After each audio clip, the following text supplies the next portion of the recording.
Hello and welcome back to the Doctor Who show for our hot take review of Spyfall Part 2. I'm Dave. And I'm Rob. And we're ready to crack into it. This is part 2 of a two-part story, so it's the big conclusion. It's basically picking up where we left off last week, so spoilers from the start. If you haven't seen part 1 especially, sorry, we're just going to assume you have, so yeah. we're going to go into it. Yeah, what are you doing listening to us? Yeah, that's right. Rob. Hello. How are you? I'm well, thanks, Dave. We're in front of a microphone again. It is a bit of deja vu, but that's okay. It's that time of year. Spyfall Part 2. We were both pretty positive about Part 1. How are you feeling now? Okay, to give you my top level, Dave, I found this really enjoyable. Now, given that I only liked 50% of the last series, and the ones I didn't like were the ones Chibnall wrote, I'm as shocked by this revelation as anyone. Because, yes, Chibnall has now written another episode I'm genuinely okay with, and I'm no blind fanboy by any stretch of the imagination. That said, it's not without some issues, and spoilers, I won't be giving it 10 out of 10 at the end, but I think Doctor Who has remained on a high this episode, and I am happy sitting here, Dave. Well, that's good. I'm glad you're happy. How about you? It was the best of Chibnall. It was the worst of Chibnall. I have lots of things I love about this episode. I have a number of things I loathe about this episode. Let me say, I really do think it is so Chibnallian in its entirety. It looked visually spectacular. It was great. It had incredible vision and ambition. The scale of it was wonderful and glorious, and I loved it. It did that Chibnall thing of educating the viewers, particularly the younger viewers. And I spoke last year about, 2 years ago now, I guess, about how wonderful it is to think that children or young adults watching Doctor Who now will go and look up Rosa Parks and look up the witch hunts in England and look up history the way that we used to look it up back when we were kids. And on this occasion, Chibnall's given them so many little morsels of history and so many wonderful figures, particularly strong women figures, to go and look up and learn more about. And I think that's absolutely wonderful. Yeah, I'm waiting for the but. The but is that some of the dialogue I thought was atrocious, and there was a lot of standing around explaining the plot to each other. And that was a big negative for me, and I think is also very Chibnall. So, look, I enjoyed this episode, but it did, to me, highlight the best and worst of Chibnall, but the best did outweigh the worst. Yeah, now look, it's interesting you bring up the talking there, because my wife at the end of it said, gosh, they do a lot of talking in these episodes. And I'll get to a bigger point on that, I guess, when we talk a bit more about Ada Lovelace and Noor Inayat Khan as well later. I've got a very big point to make there. But just looking at the story broadly, and I mean, I've kicked off by saying I liked this, but I'll also give a negative here. I think, weirdly, the story that underpinned this episode, Dave, seemed to be the weakest part of it all. Because, basically the Cassavan were going to turn everyone into a storage device. Okay, that's an interesting idea. But the Cassavan didn't really have much dialogue, and their motivation seemed a bit lost with the Doctor and her new friends were running through time. The Master was doing his thing. Lenny Henry was doing his thing. The Fam, if I can call them the Fam, were doing their thing. It's like the thing that underpinned it all was the least interesting and possibly the weakest. And that's kind of weird, isn't it? Yeah, I thought that as well. The story was interesting. I'm not sure that the idea of, hey everyone, have you noticed that, like, on social media, you tell them private things? Have you noticed that? I was a bit sort of like, really? That's not very new and fresh. But the idea of using humans as a starter storage thing was a nice twist. I kind of got the direction they were going in, and then, but it wasn't. I didn't totally get it, so it was a good sort of well-paced revelation in that sense. But yes, I thought Lenny Henry's speech, again, another example of just minute-long monologues explaining the plot to the audience, but very well delivered. But yeah, I was a bit like, oh God, it's another lecture about privacy on the internet. We get it. We know. We don't actually care. And a few things were a bit too convenient, like the Cassavan took the Doctor back to Ada Lovelace's time, and then the Doctor was like, oh, well, if I just wave my sonic, it'll take me back to where I need to go. Well, why? Why do you make that assumption? And then because Ada held a hand, they ended up in World War II, and it was like, this is all a bit convenient in places. On the other hand, I thought it did tie up the loose ends from part one very well. It explained what had happened with the car. It explained what happened to C. That was really good. But a couple of questions for you, Rob. I don't know if I literally just blinked and missed this stuff because this is a hot take and we just have come straight from watching it. How did the Doctor and Ada survive the shooting up of the floor they were hiding in? I believe they were under the floor closer to Nor, so they shot up the floor, I guess, in the middle of the room, say. Right. I think they were more under Nor's feet, under Nor's desk, that sort of area. Right, okay. And what happened to Lenny Henry's character? Now, that is a good question. I'm thinking back to earlier today when I watched it. Okay, he did that awful thing to his mother. Yes. He did the big product launch speech. Yes, did the big product launch speech. Do you know... This is terrible. I can't tell you, actually, sitting here. Well, I watched it literally 17 minutes ago, and I don't know either. So whether it wasn't there or we both missed it, I don't know. We may have to revisit this in our next episode. Somebody write us in. So, yeah, that's a interesting point. Oh, God. Maybe it's been deliberately left open. It's like maybe we're meant to be sitting here going, hey, what happened to Lenny Henry? Lenny Henry's back. Yeah, I certainly remember the Cassavan grabbed the Master and we're going to take him away, I guess, back to their planet or whatever you call that place. Yes, and we saw the Master in the dimension cursing and, curse you, Doctor, next time, in Gadget, that sort of thing. Yeah. But I don't know what happened to Lenny Henry. So either we've both missed it, which is, on us, or maybe we are genuinely meant to be sitting here going, #Where's Lenny Henry? And there's a payoff coming later in the season. God, that is wild. That is absolutely wild. I've got all these notes in front of me too, and none of them mention him at the end. Okay, well, we might have to revisit that one at the start of next episode because that is a genuine mystery. Yeah, and we leave this in because this is a hot take. Yeah, absolutely. Maybe we both blinked at the same time. Who knows? Possibly. Rob, the fam, you mentioned them in your summary. What did you think of their little plot arc? I quite liked it. I think the escape from the plane at the start was as bonkers as you'd expect it would need to be. It was kind of like something we'd see in Red Dwarf, perhaps, except played a bit more seriously. Like, I've got to go back in time and remind myself to do this, and then go back and remind myself to do that, and remind myself to do this. It was kind of one of those type things, like, because we even saw the Doctor at the end, like, I've got to go back and, laminate these things and make little signs for Ryan and all this sort of stuff. And I went with it. I thought, okay, this is fine. This is kind of fun. I was okay with it. In the moment, I was absolutely okay with it. I totally got what was going on instantly. It's very McCoy. It's very New Adventures. It was bonkers. It was cool. It was fun. It does have that problem that Doctor Who has, though, of course, of having done that now, why can't you just do that all the time? Well, yeah. So look, let's hope it's not a recurring thing. It was fun to do it. Yeah. But yeah, I think when you sort of look at it back in the cold light of day, you don't want to do it too often. And that's kind of how I feel about this episode. There was lots of fun, bonkers stuff. As I say, ambitious, scoping, intelligent, but you kind of look at it really, really critically, and it does have problems.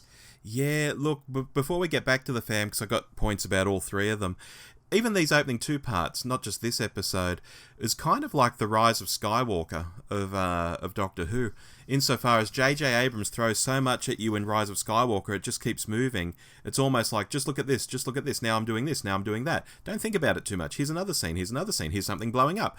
And it's almost the same sort of storytelling in here. Oh, absolutely. I referred to part one as Rise of the Master last week, and that was a very deliberate reference to Rise of Skywalker because it really does feel like, okay, fans, you say you want this, well, God damn it, have this, and have some more of it, and have even more of it. Are you happy yet, fans? You're not happy yet? Have the Master as well. Like, it just feels like that. This is what the fans want? Fine, I'll give it to them. To get back to the fam, Graham and his laser shoes delighted me.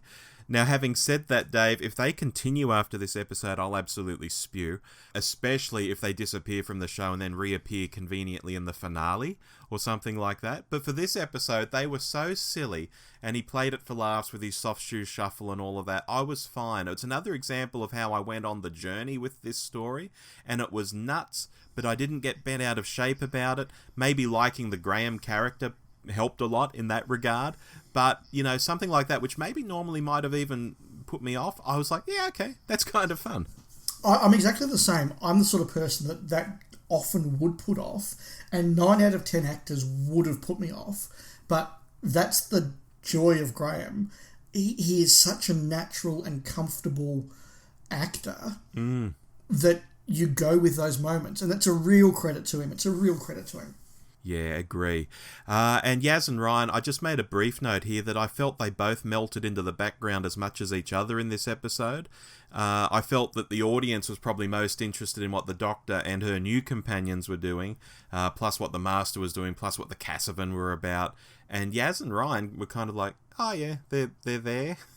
Yeah, I thought the whole fam was kind of irrelevant to the story. There was almost a sort of sense of, how can we just keep them busy until we get them where they need to be for the confrontation? But that's Doctor Who, that's fine. And it was a good kind of keeping them busy and all the rest of it. I enjoyed that. I liked Ryan in this, actually. Although he didn't get a lot to do, Ryan did get to show some moments of leadership and insight. And he's the one that realised, no, we've got to smash our phones. And then he's the one that forced Yaz to smash her phone when she didn't want to. And he had a few other moments as well where he made the leap of logic, or he had the insight. And I thought that was really to his benefit. So he got some good plot points. Graham got some very good acting points. Look, Yaz was there. Yeah, we're back to Yaz being there again. We really are, aren't we? It's kind of unfortunate. Even to the point of she's the one that has to make the stupid decision to call her mum. I get that it's human, but did it have to be Yaz? I don't know. Yeah, we're back to that with Yaz, I'm sorry. Which just leaves the Master and the Doctor. Which one do you want to take on first, Dave? Let's go the Master. It was his story, after all. I really enjoyed it. I think that Sacha Darwin once again gave a really good performance, and I think he did what a good Master does well. He did very well, which is you get the moments of ice-cold clarity, but that sense that he's really just on the edge. Mm-hmm. And so you got those bursts of anger, those bursts of lack of control, then brought back. And that really said to me, this is a guy who is just holding it all together. And under the surface, there's a lot going on. And so you get the cool, calculating moments followed by, and then he's back. And I just really love the way he did it. It wasn't Delgado-ish, it wasn't Haley-ish, it was Darwin-ish, and it worked. Yeah, I was happy with that. I've had a look online, and people are trying to figure out where this Master comes in the Master's timeline, and I'm noticing a surprising number really can't accept the concept that he's post-Missy. They really want Missy to be the end of the line. They want Sim to be actually killing Missy, and they want, this character to be, who knows where in the timeline, just somewhere else. I've noticed that a lot as well. For me, it's kind of simple. We encounter the Master in order. And it, to me, wasn't controversial that this was coming on. That said, as you know, I've never been a particular fan as Missy. Michelle Gomez did win me over in World Enough in Time right at the end. But I've never been a particular fan. I never, as you would have known from my hot take comments a couple of years ago, Rob, I never bought into the whole Missy Master redemption thing. That never really landed with me, so I'm not invested in that, which is perhaps why I can look past it and just go, this is just the next thing. But it obviously means a lot to a lot of people, and other than noting that, I don't really have anything more to say. Yeah, it's interesting how much they're getting into it. Even fans who I think normally would just, cruise along and be like a bit, whatever, with most plot points. But this is one they're really stuck on. Whereas for me, like you, the Master always comes back. That's the nature of the Master. And even if you see him killed on screen, you see Davo burn him to death in Planet of Fire, but he comes back. And he comes back because he's the villain, he's the Master. And it's kind of fun to think about how he might have got out of something.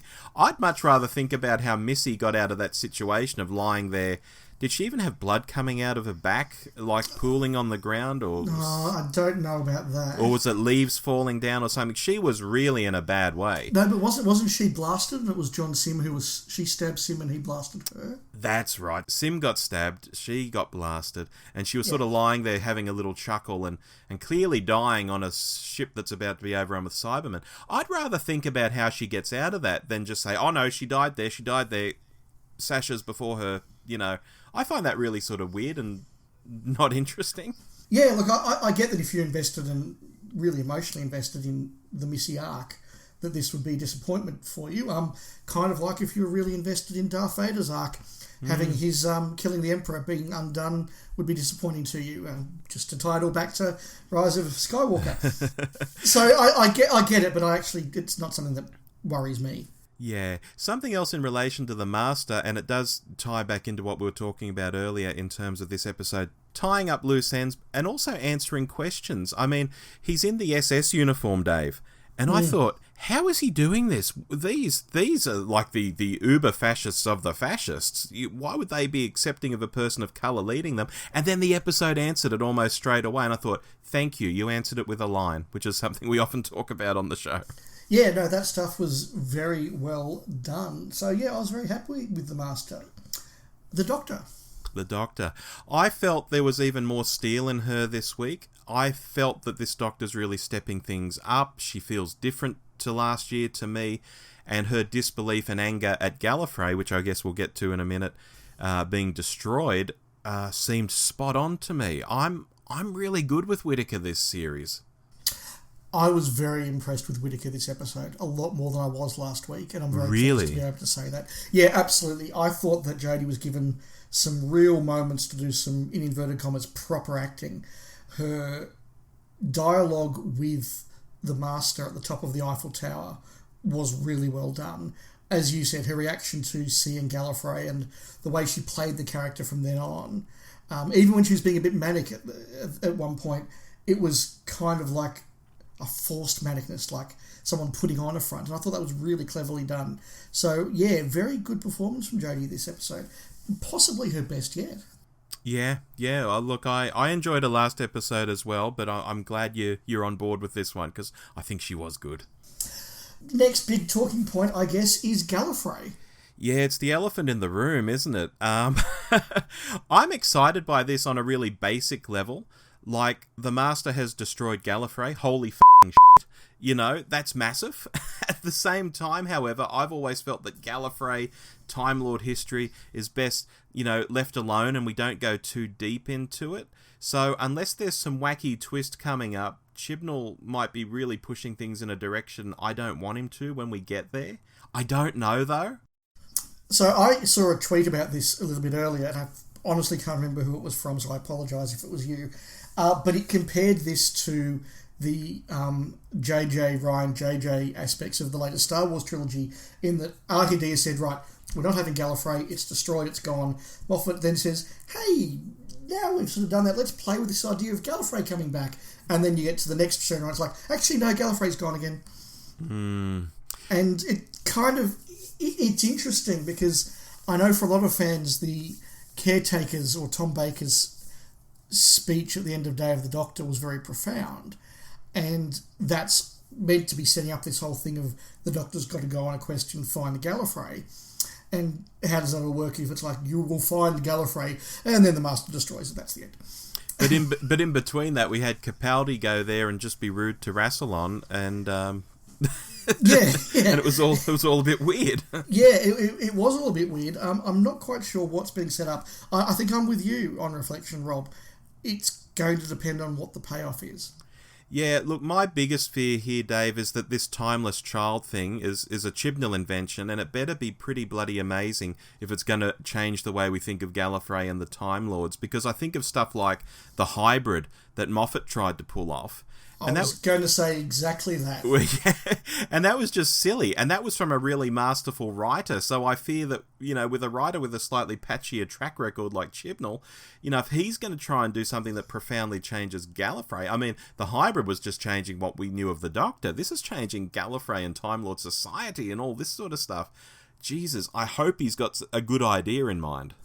It's like a number of people have said over the years, there was always the risk that you should never show the Time War because nothing you can do on television is ever going to do the concept of the Time War justice. Yeah. And indeed, when Moffat did show us the Time War and Day of the Doctor, it was just lots of ships shooting at a planet. It just wasn't anything particularly special or out there. And I think you're right, Chibnall does run the risk of building up this mythic Gallifreyan legend, and it's like, really, it's that? Yeah. But maybe it's going to be big. I think you're right. What matters is the payoff. Yeah, I mean, the Radio Times is already speculating, and pinch of salt, everyone, it's the Radio Times. They rarely write about any of this stuff. Yeah. I mean, they're pondering, is the Timeless Child the true founder of Gallifrey? And then the Time Lords came along and stole the planet and the tech from the Timeless Child. And in that way, everything the Doctor and the Master have been told was a lie. You know, that, Rassilon and Omega did it. Well, no, they actually stole it from the Timeless Child. You know, that's possibly what the story could be. And if it was... Because there's nothing like a good copyright infringement to really build up the drama. And, you know, I mean, that's an all right sort of story, but I think I'd rather just leave it be. I'm not sure about this at all. Unless it's a big fake out somehow. Yeah, but if it does mean that we're getting the Master back for the series finale, I'm okay with that. Yeah. Well, look, at the end of that episode, the aliens took him away, and you would presume we're going to kill him or do something to him, but he's going to come back. And that's an example to all those people out there. You know, the Master does come back, even when he's in the worst possible spot. Even when he's ashes in a little jar on the Doctor's dressing room drawer, you know, in the TV movie. He still comes back. Yeah, I think we're going to see more of him very possibly this year. Yeah, I think so too. A couple of quick minor points I just want to say, because I forgot to say them last week. Yes. I'm still loving the opening credits and the opening theme. Great. And I'm still hating the console room. Did you like it better towards the end when the lighting went all blue, and even the spidery leg parts were blue as well, and Jodie's face was blue, and everything went blue and cold? I didn't mind that. I liked that shot, but no, I still hate the console room. Okay. And another quick point, I think there was a Tales of the Riverbank reference in there at one point. Oh, okay. Very good. When Hemi the hamster was put into the diving bell. Yes, that's right. That was a very cute little moment. But I want to talk, and this is the last big point I have, Robin, and I think you've got one more big point, or you hinted you did earlier. Mm-hmm. I do need to flesh out this comment I made at the start about the weakness of the episode, being that dialogue and that exposition. Lenny Henry had a line, for example, that was along the lines of, "My plane is landing at the destination it was meant to land at." And I thought, no one speaks like that. Like you'd say, "My plane has landed in Essex." Yeah. Like it was just so convoluted. But again, you had this moment, this long scene where the Doctor and the Master explain their plans to each other. Mm. You have another long scene where the Doctor explains what's going on to the other characters. You have the long exposition thing where Lenny Henry explains what his plan is to everybody. Everything was explained. And this is the thing that Chibnall did last year as well. It wasn't so bad this time because, as I said, the scope and the action and the adventure and the acting carried us through. But I did really struggle with this written exposition. So, look, it is my big weakness of the episode. And, that's what I have to say. Yeah, and look, it dovetails with my last point before we get to the sports desk. And I just want to ask, was it over-egging things to have Lovelace and Khan in the same episode together? I get that they went to 2 time periods, and that's cool. And I get that Chibnall wants to highlight amazing women in history. You know, I got that. No problem with that. You know, and I don't want people to take away that I'm not wanting amazing women in the episode. But I just think that once we got the Doctor working one-on-one with a surrogate companion in the form of Lovelace, Chibnall almost immediately threw in Khan, and, you know, suddenly we had 2 companions again. And it was like, no, you know, is this just so we can have more dialogue going on? I'd really like there to be less. And again, my wife made that comment about, you know, they just do a lot of talking here, don't they? Yeah, I mean, effectively the Doctor had 5 companions this episode. Yeah. And that was too much. Which ones you lose, it's hard to say. But, yeah, I get your point. Yeah. Shall we go to the sports desk? Off we go.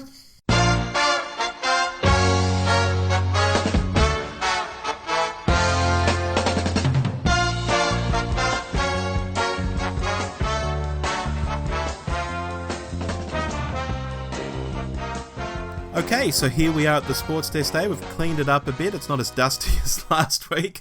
And this, of course, is where we talk about the Play of the Week, the Foul of the Week, and the MVP of the Week. So let's kick off with the Play of the Week, Dave. What was your Play of the Week? My Play of the Week was the scene at the top of the Eiffel Tower with the Doctor and the Master.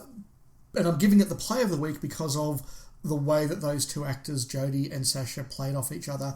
I thought that was wonderful. That was interesting. There was a nice little reference to Legopolis. And and I thought you have Sasha doing such a great job as the Master.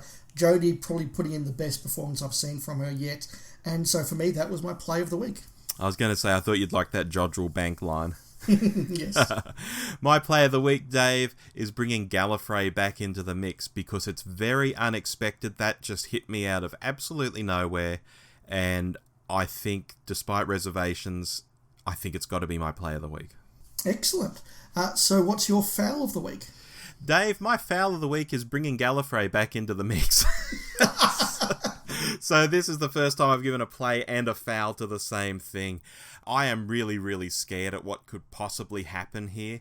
There are, ways this could come out okay. There are ways this could go horribly, horribly wrong and really, really piss me off. And if it pisses me off, there's a million fans out there more hardcore than me who are really, really going to go crazy. God, I don't know. Your Foul of the Week, Dave. Rob, I thought I'd done something really clever here, and you've just gazumped me. Uh-oh. Because I'm giving my Foul of the Week to the same scene I gave my Play of the Week to. No way! Absolutely. I can't believe we both just done that. I'm giving my Foul of the Week also to the scene at the top of the Eiffel Tower, because as good as the acting was, it was minutes of very cumbersome exposition, and that annoyed me in the episode. So, as I said, annoyingly cumbersome exposition saved by very good actors. Good God. People think we script this stuff, I swear. That's really, really bizarre. Rob, your Player of the Week. My Player of the Week, Dave, he was almost Player of the Week last week. It's got to be Sacha Dhawan.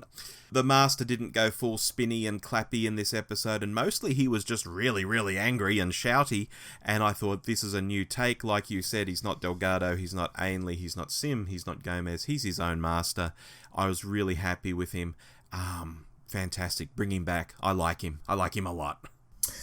And just to continue the theme of you won't believe we don't script this stuff, last time I gave it to Sasha, you gave it to Jodie. This time you're giving it to Sasha, and I'm going to give it to Jodie because I've seen it a couple of times now. I think it's the best performance I've seen from her, and so for that, she deserves my Player of the Week. Amazing. This is a freaky episode, Dave. This is really, really weird. All right, but a short episode's a good episode, so let's wrap up. Dave, throughout this episode, I kept thinking, is this strong enough again for another 8? And there was plenty in there that I quite liked, and I thought, could it even be a 9 in places? But I kept pulling back from the edge and thinking, no, it's making these little mistakes here and there. It's not a classic episode, so I'm going to plump again for 8 out of 10, like I gave the previous episode. It's good, but not without flaws. It dragged a bit here and there, and I can see how people can nitpick at it. I've nitpicked at it here myself. But I'm really surprised at the same time that a lot of people didn't like it outright. I think there's a lot here to like, more to like than not like, surely. Yeah, I think that's a very reasonable summary. I'm going to give the episode a 7, and that's because it has all the strengths that last time had, but it does have some extra weaknesses. So if last week was an 8, this week has to be slightly lower, so I'm giving it a 7. Not a stinker at all, a good, solid, fun episode, slightly more flawed than last time, but I guess wrapping things up a little bit harder. We'll see where we go from here. I think Chibnall is heading in a better direction than last year. I think that his faults are not banished, so we'll see what happens. Next week we have a very Capaldi-looking episode, actually. Yeah, it looked almost like Smile at first glance. I had exactly the same thought. Really? Yeah. And the name of the place, I thought for a moment they're going to Tranquil Repose, but is it Tranquil something else? Tranquility Gym or something like that. There we go. Something like that. Quick one before we go, Dave. Sometime co-host Mike Solko tweeted me this one-liner, and I'll finish with this, about both these opening episodes of the series. Both episodes feel like a lot of ideas not given time enough to breathe, offset with not much going on overall. Yeah, I can understand that. I could understand that a lot. Anyway, on that bombshell, we'll be back in a week's time with more Doctor Who. Absolutely, and as always, we look forward to reading your various comments around the Who universe. Yeah, and we'll get to those on the monthly episode at the end of January. Absolutely. So let's hope for a good one with our friend next week. Oh, friend. Friend. I've been Rob. I've been Dave. See you next time. Bye. Bye-bye. Don't forget the thumbs up. Oh, friend. Oh, new friend. Friend. Oh, friend. Please be my friend. Oh, friend. Oh, friend. You've been listening to The Doctor Who Show, the podcast where too much Doctor Who is barely enough. Subscribe to us on iTunes or listen through the website at www.thedwshow.net. Write to us at hello@thedwshow.net or send us a quickie on Twitter @thedwshow. Facebook.com/The DW Show is also a good place to find us if you're so inclined. Our version of the Doctor Who theme arranged by George Locke. Look him up on YouTube, folks. This podcast is intended for entertainment and informational purposes only. Doctor Who, all names and sounds, and any other related items are trademarks and or copyrights of the BBC. All other trademarks and trade names are properties of their respective owners. The official Doctor Who website can be found at www.bbc.co.uk/Doctor Who.